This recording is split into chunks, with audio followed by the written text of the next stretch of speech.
ನವೀನ್ ಪಿರೇರಾ ಸುರತ್ಕಲ್ ಅವರು. ಅವರೀಗ ನೋಡದೆ ಓದ್ತಾರೆ.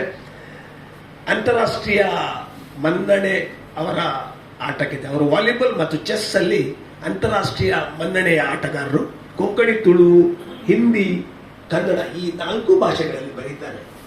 ಅವರ ಆಶಯದ ಸಬ್ಜೆಕ್ಟ್ ವ್ಯಕ್ತ ಮತ್ತು ಅವ್ಯಕ್ತ. ಅವ್ಯಕ್ತವನ್ನು ತನ್ನ ಶಬ್ದಗಳಲ್ಲಿ ವ್ಯಕ್ತಪಡಿಸುವುದು ಮತ್ತು ಅದರಲ್ಲಿ ಒಂದು ಅವ್ಯಕ್ತತೆಯನ್ನು ಇಡುವುದು ಒಂದು ಅವರ ಆಶಯ.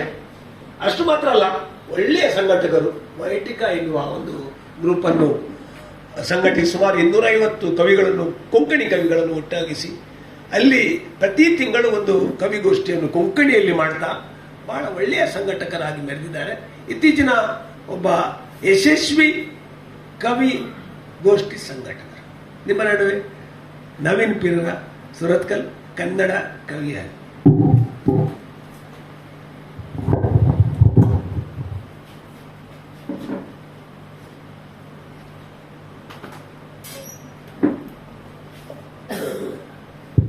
ನಮಸ್ಕಾರ.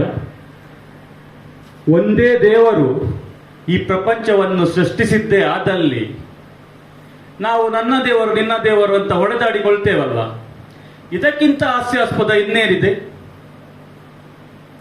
ದೇವರ ಬಗ್ಗೆ ಮನುಷ್ಯನ ಕಲ್ಪನೆ, ಒಂದು ನಾಯಿ ಒಂದು ಬಸ್ಸನ್ನು ನೋಡಿ ಅದೇ ನನ್ನ ದೇವರು ಅಂತ ಹೇಳ್ತದೆ.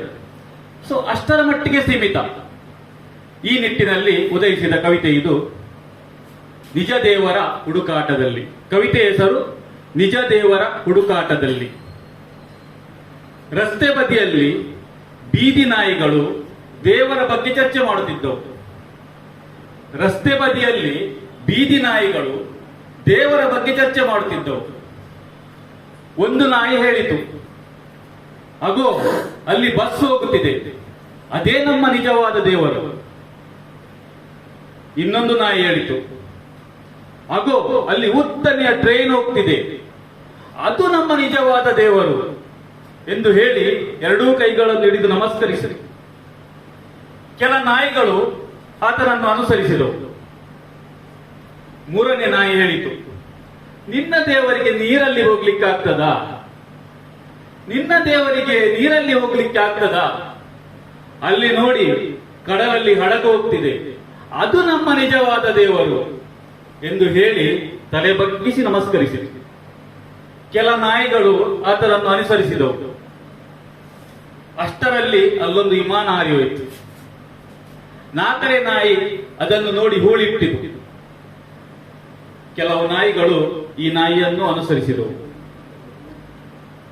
ಇವರ ಮಾತನ್ನು ದೂರದಿಂದ ಕೇಳಿದ ಮನೆಯಲ್ಲಿ ಸಾಕಿದ ನಾಯಿ, ಇವರ ಮಾತನ್ನು ದೂರದಿಂದ ಕೇಳಿದ ಮನೆಯಲ್ಲಿ ಸಾಕಿದ ನಾಯಿ ತನ್ನಷ್ಟಕ್ಕೆ ಹೇಳಿತು, ನನ್ನ ದೇವರು ನನ್ನ ಹೃದಯದಲ್ಲಿದ್ದಾರೆ, ನನ್ನ ದನಿ.